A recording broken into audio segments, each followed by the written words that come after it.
통일선교 길라잡이 닥터 O 닥터 K의 진단과 처방. 안녕하십니까. 이제 겨울로 들어가는 문턱에 우리가 서 있는 것 같습니다. 예, 오늘 이제 밤에나 아침에 보면 몸이 쌀쌀하고 으스가더라고요. 그렇죠. 우리 정배드로 목사님, 이한별 사모님 4주차를 진행하고 이제 오늘 새로운 게스트로 여러분을 맞이하게 되었는데요. 많은 분들이 이 책을 보셨을 것입니다. 사역이 아니라 사랑이다. 그리고 그 다음은 사역은 곧 사랑이다.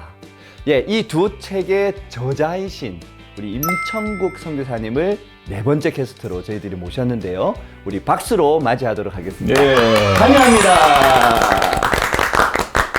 지금 우리 한국 교회의 통일선교 사역이 오대문 선교라고 저희들이 설명을 해드렸는데 그 중에 특별히 뒷문 선교, 탈북민 사역에 대해서 우리 한국 교회가 많은 관심을 가지고 있고 또 비중도 굉장히 높습니다. 제가 볼 때 사랑의 사역자 라는 그런 별명을 가지셔도 될 것 같은데 우리 간단하게 본인 소개를 좀 해주시기 바랍니다. 하나님의 부르심을 11년 전에 받고 중국, 동남아, 한국 땅에서 지금까지 탈북민과 함께 생활하며 그들을 양육하고 섬겨온 탈북민 선교사 임청국입니다. 근데 오늘 이제 시작하기에 앞서서 우리 용어 정리를 한번 해봤으면 좋겠다는 생각이 듭니다. 우선 이제 탈북민이라고 전체 통합해서 우리가 이야기하지만 아직까지 한국에 들어오지 않고 제3국 해외에 있는 분들 같은 경우에는 해외 탈북자라고 표현하고 국내에 들어오신 분은 국내 탈북민 그렇게 이제 요약을 하는데 국내에 들어오신 탈북민들에 대한 용어도 상당히 많이 변화해 왔지 않습니까? 이분들의 그 정체성을 우리가 아직도 정확하게 표현하기 어렵다라고 하는 그런 이유가 있을 것 같은데요. 예전에 뭐 한두 명 이렇게 한국에 넘어왔을 때는 우리가 기순용사 이랬죠. 기순용사. 그러다가 90년도 중후반 해서 초창기할 때는 자유를 찾아서 이 땅에 왔다 해서 자유 이주민.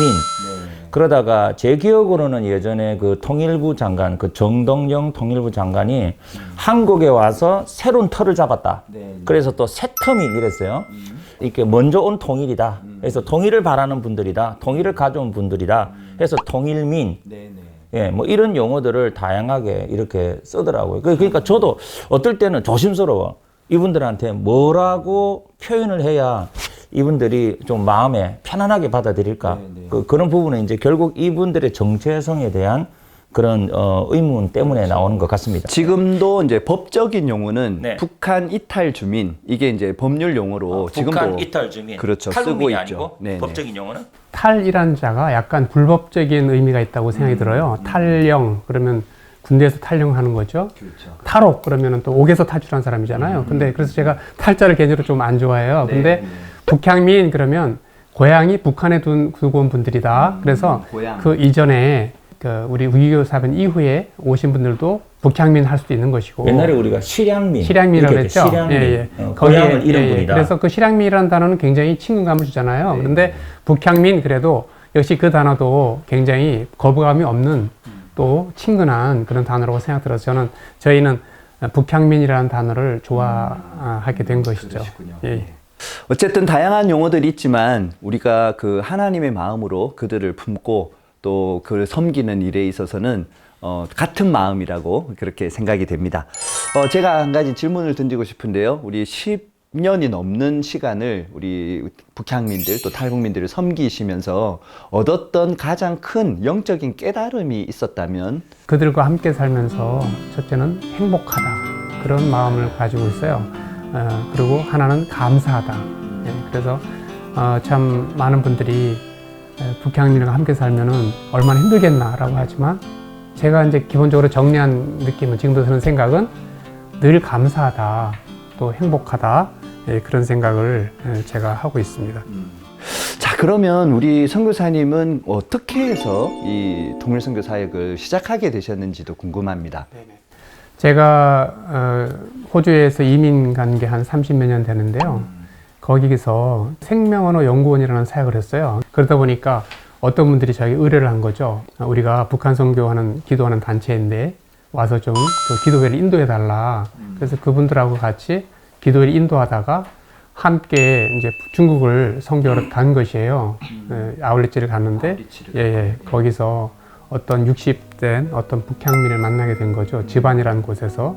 근데 그분이 자기 며느리는 한국에 있고 자기 아들하고 손주는 북한에 있다. 자기는 중국에 있다. 그 말을 가족인데 이상 가족이 된 거죠. 중국에 있고 또 자식들은 좀 한국도 가 있고 북한에도 있고. 그래서 제가 그날 너무 가슴이 아픈 거예요. 너는 너무 행복하게 살고 있구나. 근데 이게 조국의 현실이구나. 그래서 그날 하루 제가 울은 것이 일생 동안 울은 것보다 더 많은 것 같아요. 나는 이분들하고 함께 살고 싶다. 그런 마음을 갖고 헌신하게 된 것입니다. 그게 2007년도 정도 됩니다. 그리고 이제 선교사님 책을 이렇게 보면 선교사님이 평신도셨고 또 의료 기술을 가지고 계셨기 때문에 이 사역에 굉장히 중요하게 이렇게 기여할 수 있었다는 걸 제가 이제 발견할 수 있었거든요.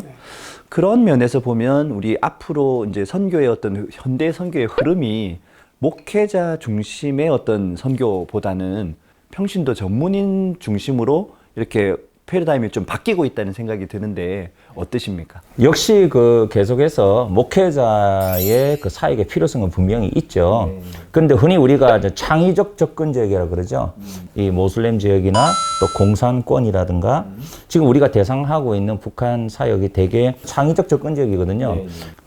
이런 목회자 역할보다도 비즈니스라든가 교육이라든가 의료라든가 다시 말하면 자기가 가지고 있는 전문적인 영역을 통해서 그 안에서 접근을 할 수 있으면서 그 안에서 복음을 전할 수 있는 그런 의미에서 이제 평신도 사역이 더 앞으로 중요하다 이렇게 볼 수가 있겠습니다. 우리 선교사님이 이제 여러 가지 이제 하셨던 말 중에 사람이 굉장히 중요하다 그런 어떤 부분에 있어서 좀 하셨던 말씀이 있으시더라고요. 네. 하나님의 가슴이 없는 사람이 선교지이고 하나님의 가슴이 있는 사람이 선교사이다. 라고 하는 말도 있습니다. 선교는 어떤 지역적인 개념에서 벗어나서 사람을 정말 잘 돌보는 것이 선교고요.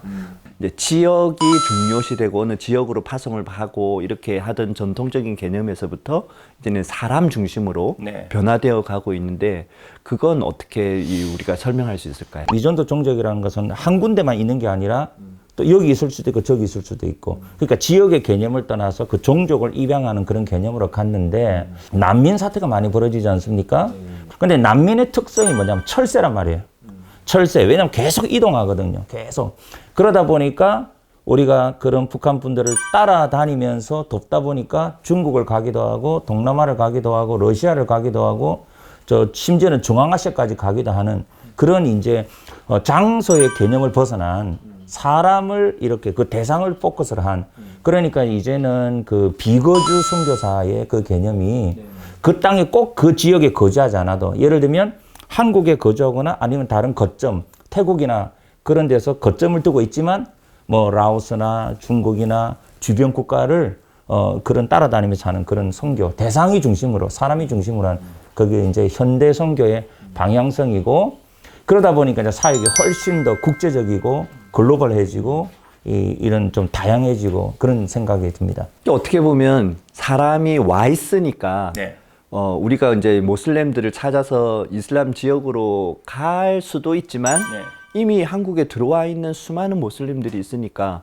그들을 향해서 우리가 따뜻한 마음을 가지고 가서 복음을 전하고 하나님의 사랑을 나눌 수 있다면 바로 오늘 이 자리, 우리가 있는 이 자리가 바로 이제 선교지일 수 있는 하나님께서 우리에게 이미 많은 기회들을 주고 계신데 그렇죠? 우리 3만 명 가까운 탈북민들이 들어왔고 또 한국에 지금 거주하고 있는 분들이 한 2만 7천 명 정도를 보고 있는데 이런 기회가 있음에도 불구하고 우리 한국 교회는 아직까지도 무관심한 거 아닌가 그런 생각을 가지는데 어떻습니까? 그 사람이 건강하면 남한테 관심이 있잖아요. 근데 아프면 다 싫다는 거예요. 근데 교회가 건강하면 영적으로 건강하면 가장 힘들고 아픈 그들을 찾아 선교하게 되는 것이죠. 근데 교회들이 솔직히 말하면 건강하지 못하니까 북한에 고통받는 사람 외면하고 생각하기 싫은 거예요. 북한 선교 외면하고 싶은 것이죠. 저는 사실은 교회가 건강하지 않은 것이 가장 큰 이유다. 그렇게 생각하죠. 또 제가 볼 때는 그 대북 간의 어떤 갈등과 차이 이게 상당히 또 걸림돌이 되지 않는가 예, 그런 생각을 가집니다. 우리 대북 간의 갈등을 또 어떻게 극복하면 좋을지에 대해서 한번 닥터케이께서 처방을 한번 내려주시죠. 우리 예수님 당시에도 가만히 보면은 좌파고 우파고 있었어요. 하지만 예수님은 그 어느 쪽에도 치우치지 않고 하나님의 나라의 관점, 영적인 관점. 그래서 우리가 생각할 때 정치적인 어떤 통일의 그 어떤 개념보다 영적인 개념이 더 우위에 있다. 우리가 아무리 뭐 정치적 여러 성향이 있다 할지라도 결국에는 영적으로 저 땅을 보고 복음 통일에 대한 어느 그런 개념이 교회에 가져야 되는 것이 중요하지 않나. 마지막으로 우리 선교사님께 좀 여쭤볼 부분이 선교사님이 지금은 목사 안수를 받으셨잖아요. 근데 실제적으로 통일선교 사역을 시작하실 때는 평신도셨고 또 특별히 이제 어떤 의료 기술을 가지고 있는 이런 전문인이셨는데 지금 이 방송을 보고 계신 평신도 전문가들에게 혹시 이렇게 해주고 싶으신 말씀이 있으시다면 한번 이야기를 해주시죠. 예. 그 우리가 하나님을 믿는 사람들이면 우리가 생명을 구원받았지 않습니까? 영생을 얻었는데 그러면 누구나 해야 되는 것이다. 어떤 뭐 특정한 목회자나 선교사만 되는 것이 아니라 모든 사람이 하나님의 복음을 전할 그런 빚이 있다라고 생각하고요. 그런데 이제 어떤 특별한 사람은 이제 선교사로 부르심을 받겠죠. 그러나 그것이 어떤 평신도 목회자 구분이 없다는 것이죠. 누구나 다 부르심 받으면 할 수 있고 또 부르심과 훈련이 중요하다고 생각해요. 그래서 부르심과 훈련을 받은 사람이면 언제든지 그 성공적인 사역을 할 수 있다 이렇게 생각하죠. 네. 사실 그게 만인 제사장설이고 그것이 이제 선교에도 그대로 이제 적용이 된다고 봅니다. 그래서 누구든지 보내는 선교사가 되든지 가는 선교사가 되든지 그런 선택을 우리가 해야 되겠죠. 오늘은 좀 선교 전반적인 이야기들에 대해서 이제 이야기를 나누었다면 이제 다음 주부터 우리 임천국 선교사님께서 하셨던 사역에 대해서 깊이 있게 한번 들어가 보도록 그렇게 하겠습니다. 통일선교 길라잡이 닥터 O 닥터 K의 진단과 처방. 다음에 뵙겠습니다. 좋아요와 구독 꼭 부탁드립니다. See you again.